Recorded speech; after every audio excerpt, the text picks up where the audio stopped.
En su momento el coronel señaló: a mí no me importan los guerrilleros del monte, ellos que se mueran allá de viejos, a mí me importan los que están acá disfrazados de sindicalistas. O sea, era claro que para ellos los sindicalistas eran guerrilleros.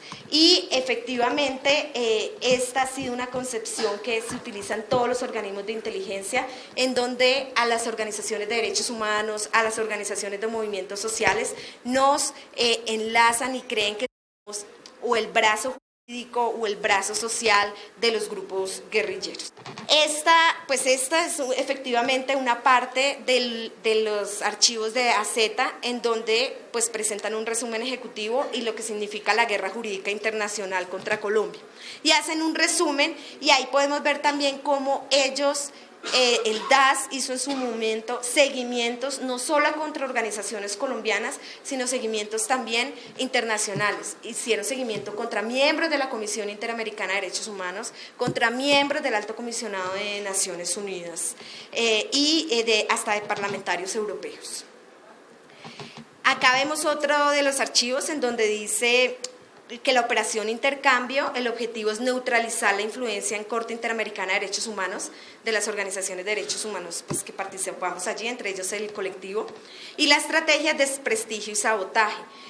Por eso nosotros tenemos claro que respecto, por ejemplo, al colectivo de abogados, el que hoy nos digan que tenemos las falsas víctimas, el que hoy nos digan que somos unos ladrones, hace parte de esa estrategia que vienen implementando desde hace años, porque en su momento no pudieron probarnos, pues porque obviamente esculcaron absolutamente todo, querían vincularnos y hacernos montajes judiciales para vincularnos con grupos guerrilleros, no se pudo, pues porque ellos mismos se dieron cuenta que no. Entonces su otra estrategia fue desprestigiarnos, y hoy siguen desarrollando esa estrategia. Así como nos están desprestigiando a nosotros, pues ustedes, compañeros y compañeras, han sido víctimas también prestigio. Bueno, algunas de las acciones que hizo el DAS, que fue pues las interceptaciones de comunicaciones relativas al litigio de casos y seguimiento de medidas cautelares.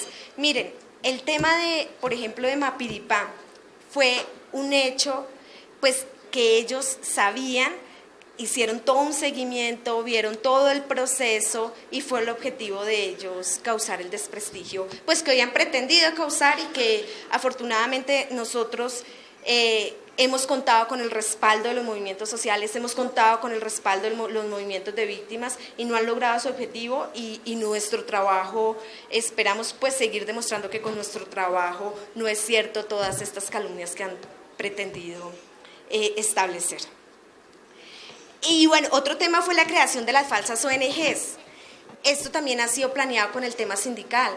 Ustedes saben que en el gobierno de Uribe fue creada una falsa central sindical, que cuando los sindicalistas iban a los pasillos del Congreso de Estados Unidos a hablar por qué no debía aprobarse el TLC, aparecía esta falsa central creada para decir que ellos sí eran los verdaderos sindicalistas y que el TLC era lo mejor que tenía que aprobarse.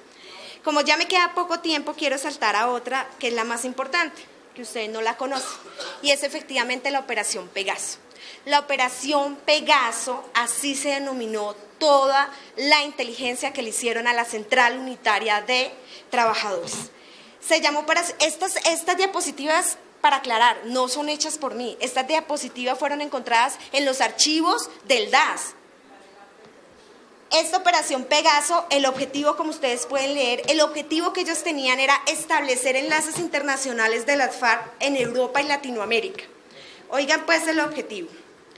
Y luego dice, cuadro de contactos nacional, Comité Ejecutivo Nacional de la CUT, segundo es vicepresidente, secretario de Asuntos Financieros, internacional, APTRA, OIT, es decir, a los miembros de la OIT también se les hizo seguimiento, se les interceptó sus correos, y también aparece como ellos también nos acompañaron a las diferentes conferencias de OIT.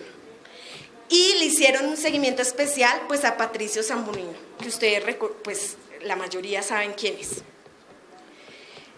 Miren ellos cómo hacen. Entonces me salté acá un poco, porque, perdón, me demoro un poco, pero es que creo que es clave, es que me salté.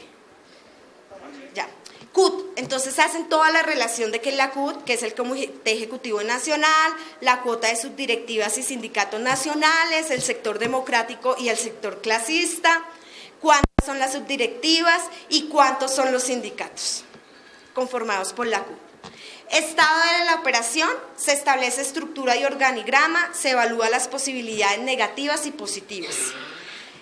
Señalan el Comité Ejecutivo Nacional de la época, lo dividen, quién era el sector democrático o los 12 y quién era el sector clasista o los 12. Y aparecen los nombres. En su momento el presidente era el compañero Carlos Arturo Rodríguez.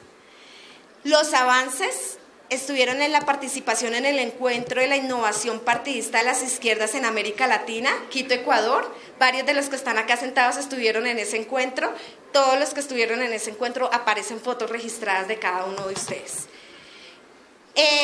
Y estuvieron obviamente en la organización del primer Congreso de Jóvenes de la CUT que se realizó el 29 y 30 de noviembre, el 7 y 1 de diciembre en Bogotá.